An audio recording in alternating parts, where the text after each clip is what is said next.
नमस्कार दोस्तों, आप लोग कैसे हैं? उम्मीद करता हूं आप लोग स्वस्थ और अच्छे होंगे।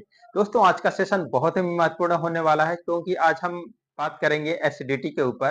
क्योंकि इस समय हम लोग चिकित्सा क्रम के क्षेत्र में अध्ययन कर रहे हैं, जिसमें हमने वात दोष और कफ दोष के बारे में अध्ययन कर चुके हैं और आज हम जानेंगे पित्त दोष यानी एसिडिटी। दोस्तों, वात दोष, कफ दोष की जितनी बीमारियां हैं उन्हें छोड़ के पित्त दोष के अंतर्गत सारी बीमारियां आती हैं, जैसे पेट की खराबी, मोटापा, कब्ज, पेचिस, बवासीर, migraine, arthritis, BP, heart attack, cancer और शुगर जैसी बीमारियां, अन्य बीमारियां जो आती हैं, ये एसिडिटी के अंतर्गत यानी पित्त दोष के अंतर्गत आती है। तो दोस्तों, हम कैसे जानेंगे कि हमारा पित्त दोष बढ़ा हुआ है? तो आपको कुछ लक्षण इस प्रकार दिखेंगे। आपके बॉडी में कहीं भी जलन, जैसे मल त्याग करने में जलन, मूत्र त्याग करने में जलन, या आपके बॉडी में कहीं भी स्किन में जलन हो रहा है, तो समझिए आपका पित्त दोष बढ़ा हुआ है। दूसरा, खट्टी डकारें आना, यानी खट्टी डकारें आ रही तो समझिए आपका पित्त दोष बढ़ा हुआ है, पेट खराब है।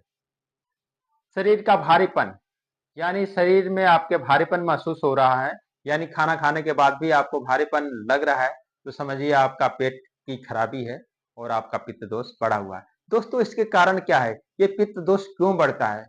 तो दोस्तों, इसमें सबसे पहले है गरम मसाला, नमक, लाल मिर्च, शक्कर व अचार।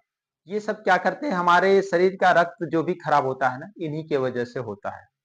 इसके अलावा नशीली वस्तुओं जैसे चाय, कॉफी, गुटखा, बीड़ी, सिगरेट, अल्कोहल आदि, इसका जो भी लोग सेवन करते हैं, उनका पित्त दोष बढ़ा होता है और इसके वजह से ये आपका पाचन क्रिया भी धीरे-धीरे खराब होता है।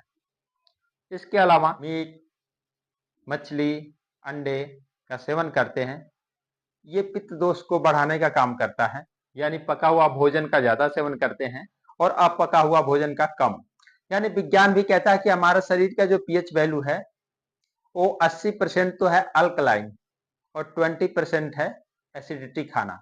अल्कलाइन का मतलब बिना पका हुआ भोजन, जैसे सलाद हुआ, फल फ्रूट्स हुआ, ये सब अल्कलाइन के अंतर्गत आता है। ये हमारे शरीर को 80% की जरूरत होती है और 20% जो हम पका हुआ खाना खाते हैं, सिर्फ 20% की जरूरत होती है। लेकिन क्या होता है, आज की डेट में उल्टा होता है, हम 80% तो पका हुआ लेते हैं और सिर्फ 20% ही ये हम अपका हुआ भोजन लेते हैं। ये भी कारण है।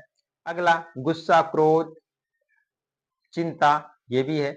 अगर आप किसी पे गुस्सा कर रहे हैं तो उसका तो बाद में नुकसान होगा। सबसे पहले आपका जो रेड सेल्स होता है ना, वो आपके बहुत सारे जल जाते हैं। इसके अलावा दवाइयों का ज्यादा सेवन करना, जैसे जितनी जितनी आप अधिक दवाओं का सेवन करते हैं, उतने ही आपके शरीर को साइड इफेक्ट होता है, यानी नुकसान पहुंचाता है, क्योंकि सारी दवाइयां गर्म होती है।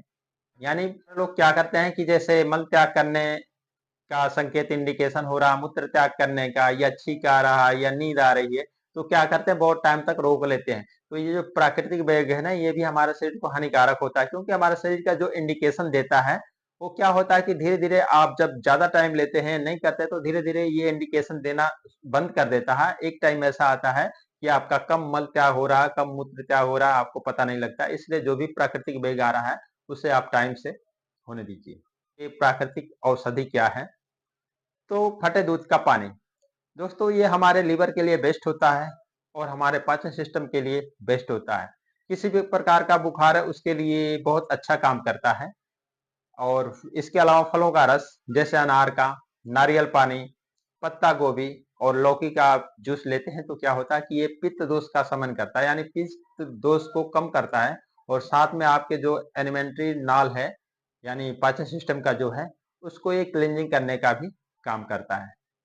इसके अलावा दोस्तों, नींबू। नींबू कहने को तो एसिडिटी है, लेकिन लेकिन जब आप नींबू पानी लेते हैं, तो जब आपके पेट में जाता है, तो क्या होता है, ये अल्कलाइन में कन्वर्ट हो जाता है और ये पित्त दोष का शमन करता है, यानी आपके पित्त दोष को कम करता है, दूर करता है। प्राकृतिक नेचुरल सप्लीमेंट्स हैं, जिसमें हम आपको सजेशन देंगे। आप फोरएवर का एलोवेरा जेल ले सकते हैं, विटामिन सी ले सकते हैं, ग्रीन फील्ड ले सकते हैं, और इसके अलावा आप एक्टिव प्रो भी ले सकते हैं। ये आपके शरीर के लिए, पाचन सिस्टम के लिए और एसिडिटी के लिए एक अच्छा काम करता है। दोस्तों, इस चैनल को आप लाइक और सब्सक्राइब कर दें ताकि आपके लिए हम अच्छे-अच्छे गुड हेल्थ की वीडियो ला सकें। थैंक यू दोस्तों।